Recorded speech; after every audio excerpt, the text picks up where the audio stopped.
नमस्कार, मैं हूं अब्दुल्ला इमाम और दर्शन जहानाबाद में आप सभी का स्वागत है। हम हाजिर हुए हैं कुछ अहम खबरों के साथ। थोड़ा सा वक्त निकाल कर देखिए खबरें फटाफट अंदाज में। हम खबरों के सिलसिले की शुरुआत करते हैं और पहली खबर पर आते हैं, जहां की जहानाबाद में जनता दल यूनाइटेड की राष्ट्रीय कार्यकारी अध्यक्ष संजय झा एवं प्रदेश अध्यक्ष उमेश कुशवाहा का भव्य स्वागत किया गया। ये स्वागत जदयू जिला अध्यक्ष दिलीप कुशवाहा के नेतृत्व में जहानाबाद बाईपास पर हुआ, जहां की बड़ी संख्या में कार्यकर्ताओं एवं समर्थकों ने ढोल नगाड़े और फूल मालाओं से नेताओं का अभिनंदन किया। संजय झा एवं उमेश कुशवाहा गया में आयोजित जदयू मीडिया सेल के 2 दिवसीय कार्यशाला में भाग लेने हेतु यात्रा पर हैं। उसी क्रम में जहानाबाद में उनके आगमन को उत्सव के रूप में मनाया गया और कार्यकर्ताओं में भारी उत्साह भी देखा गया। कार्यकर्ताओं के सम्मान में कार्यकारी अध्यक्ष संजय झा ने कहा कि जदयू का संगठन बिहार की आत्मा है और कार्यकर्ता इनकी ऊर्जा हैं।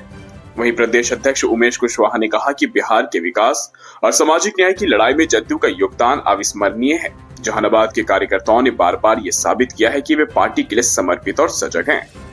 वहीं इस अवसर पर प्रदेश महासचिव राजू सिंह, जदयू नेता जयप्रकाश चंद्रवंशी, निरंजन केशव प्रिंस, जिला उपाध्यक्ष राजू पटेल सहित विभिन्न प्रकोष्ठों के नेता बड़ी संख्या में उपस्थित रहे। कार्यक्रम के अंत में जिला अध्यक्ष दिलीप कुशवाहा ने सभी आगंतुकों का आभार व्यक्त किया और कहा कि हमारे नेता हमारे मार्गदर्शक हैं और जहानाबाद की जदयू टीम उनके निर्देशों पर चलकर संगठन को नई ऊंचाइयों तक पहुंचाने के लिए प्रतिबद्ध है। हम दूसरी खबर की तरफ रुख करते हैं, जहां की जहानाबाद जिले से एक सनसनीखेज मामला सामने आया है, जहां की जमीन के विवाद को लेकर पहले बुजुर्ग व्यक्ति का अपहरण किया गया और बाद में उनकी हत्या कर बराबर के जंगलों में शव को फेंक दिया गया। दरअसल पूरे मामले की शुरुआत 28 तारीख से होती है, जहां की मृतक बुजुर्ग राजकुमार साव के परिजन नगर थाने में आवेदन देते हैं और आवेदन में ये मेंशन करते हैं कि राजकुमार साव जो निसारपुरा के रहने वाले हैं, गांव में उनकी काफी जमीन है, जिसके कारण उनका गांव में कई लोगों से विवाद भी है। कोर्ट में केस भी चल रहा था और जब वे कोर्ट ही आए थे तो कोर्ट से जब लौटे नहीं, मालूम करने पर पता चला कि किसी वाहन में उनको अपहरण कर ले जाया गया है। वहीं आवेदन के बाद अनुमंडल पुलिस पदाधिकारी 1 राजीव कुमार सिंह के नेतृत्व में SIT टीम का गठन हुआ और पुलिस ने तकनीकी अनुसंधान करते हुए इस कांड में शामिल कुछ 5 लोगों को हिरासत में लेकर पूछताछ की।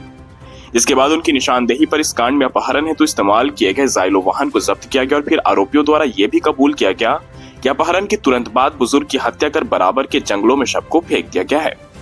उनकी निशानदेही पर पुलिस ने शव को बरामद किया।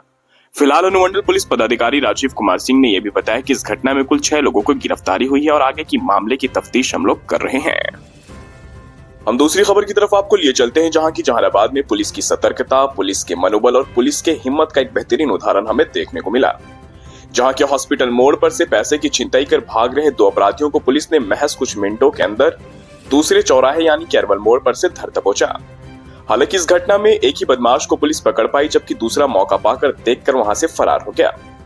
दरअसल पूरा घटनाक्रम यह रहा कि एक व्यक्ति जो गौरीचक थाना क्षेत्र के रहने वाले थे, वह अपनी मां के पेंशन को लेने अपनी मां के साथ होरिलगंज स्थित स्टेट बैंक में आए थे।